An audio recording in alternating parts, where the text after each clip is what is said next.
समाजातील प्रत्येक घटना थेट आपल्यापर्यंत पोहोचवणारे आपलं हक्काचं न्यूज चॅनल क्रांती सूर्य न्यूज। संपादक शशिकांत राजवंत। येणाऱ्या 2024 लोकसभा निवडणुकीमध्ये निवडणूक रिंगणात उतरण्याचे सुतोवाच बळीराजा पार्टीने दिले असून शेती कर्ज, पाणी, लाईट बिल, पीक विमा या विषयावर बळीराजा पार्टी निवडणूक लढवणार आहे।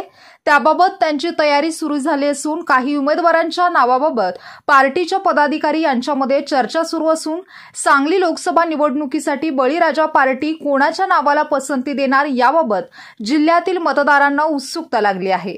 सांगली जिल्ह्यातील शेतकऱ्यांच्या विविध अडचणींसाठी बळीराजा पक्षाने आवाज उठवला आहे। शेती कर्ज, पाणी, लाईट बिल, पीक विमा या विषयांवर बळीराजा पार्टीने आंदोलने केली आहेत। शेतकऱ्यांसाठी बळीराजा पार्टीने केलेले काम पाहून शेतकरी व सामान्य जनता लोकसभा निवडणुकीत बळीराजा पक्षाचा उमेदवार देत आहे।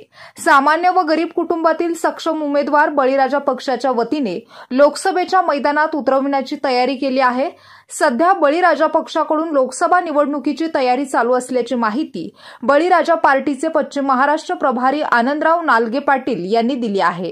यावेळी पक्ष निरीक्षक डॉ. युनुस मुलानी, प्रकाश शिंगाडे, सुशील हंकारे, संदीप शिव, पांडुरंग कोळेकर, श्रीरंग कोरे, असिफ मुजावर उपस्थित होते। नमस्कार, मी आनंदराव नालगे पाटील, बळीराजा पार्टी महाराष्ट्र। ही 2024 लोकसभा बळीराजा पार्टी स्वबळावरती 48 जागा लढणार आहे। लढण्याचं कारण म्हणजे असलेले आत्ताचे राजकीय पक्ष, सत्तेत असलेले नेते कुठल्याही प्रकारचं काहीही काम करत नाहीत। घराणेशाही चाललेली आहे। तसंच इतर सुशिक्षित बेकारी वाढलेली आहे। निराधार महिलांना कुठल्याही प्रकारचं काम नाही, आधार नाही आहे, कुठल्या प्रकारची सहाय्यता मिळत नाही आहे। लहान लहान मुलीवरती अत्याचार, बलात्कार होत आहेत, याच्याकडे दुर्लक्ष होतं आहे। एखादा कोणी आंदोलन जर करत असला तर त्याची SIT चौकशी लागते। त्यांच्या नेत्यांची कुठल्याही प्रकारची SIT चौकशी वगैरे काहीही होत नाही आहे। त्यामुळे बळीराजा पार्टीने स्वतः निर्णय घेतलेला आहे की 48 जागावरती बळीराजा पार्टी स्वतः लढणार आहे। कुठल्याही प्रकारची युती नसणार आहे, कुणालाही कुठल्या प्रकारचं समर्थन नसणार आहे। आणि त्यामुळे बळीराजा पार्टीने सांगली जिल्ह्याची उमेदवारीसुद्धा जाहीर केलेली आहे। उमेदवारी डिक्लेअर होईल थोड्या दिवसात। बाकीचा सगळ्या ठिकाणची उमेदवार तयारी झालेली आहे। थोड्या दिवसामध्ये आपल्याला दिसेल बळीराजाचे चित्र स्पष्ट झालेलं आणि प्रत्येक जिल्ह्यामध्ये, प्रत्येक मतदारसंघामध्ये बळीराजा हा उमेदवार देणार आहे। आणि खात्री आहे की जनता आम्हाला सहकार्य करेल आणि 100% निवडून देईल। हीच आपल्याला चिंता व्यक्त याच्यासाठी करतो की आजच्या युगामध्ये चाललेल्या ह्याच्यामध्ये स्पर्धा फक्त घराणेशाहीचे चाललेले आहे। लोक 100-200 रुपयाला बळी पडत आहेत मतदानासाठी।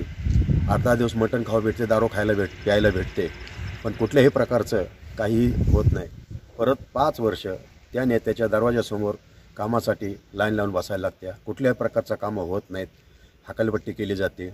शेतीमालाचं उत्पादन होते, परंतु शेतमालाला कुठल्याही प्रकारचा हमीभाव मिळत नाही आहे। तसंच द्राक्ष बागायतदारांची परिस्थिती आज झाल्या, उत्पादन होतं आहे, व्यापारी लोक माल घेऊन जातात, पैसे देत नाहीत, त्याच्यावरती कुठलीही कार्यवाही होत नाही आहे।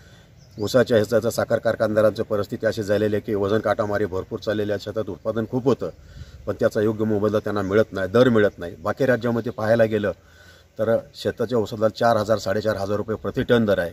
महाराष्ट्रामध्ये मात्र 3100 रुपयाच्या पुढे जात नाही। FRPची किंमतसुद्धा मिळत नाही आहे। अशी चाललेल्या परिस्थितीमुळे बळीराजा पार्टीनं 48 जागावरती उमेदवार लढवायचा निर्णय घेतलेला आहे। तर मी सर्व आपल्या जनतेकडून, मतदात्याकडून मी अपेक्षा करतो की आपण सर्व आम्हाला सहकार्य कराल, बहुमताने निवडून द्याल। हीच आपल्या सर्वांना नमस्कार, विनंती। जय बळीराजा, जय महाराष्ट्र, जय भारत।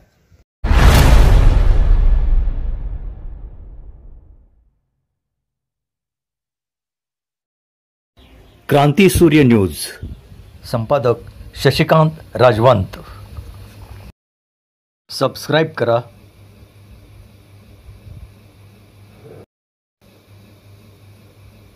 बेल आयकॉनला क्लिक करा आणि लाईक करायला विसरू नका।